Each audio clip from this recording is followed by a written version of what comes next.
अभ्यास कर म्हणणारा मित्र असावा. अभ्यास करून कोणचं बरं झालंय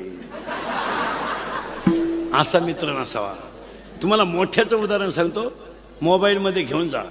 एवढं उदाहरण रोज ऐका आणि आपल्याच आयुष्यात आपली माणसं किती धोकादायक आहेत तेवढंच ऐका. 4,30,000 माणसं रावणाच्या घरात होती. 4,30,000. 80,000 बायका होत्या. 1,00,000 पोरं होते. 180.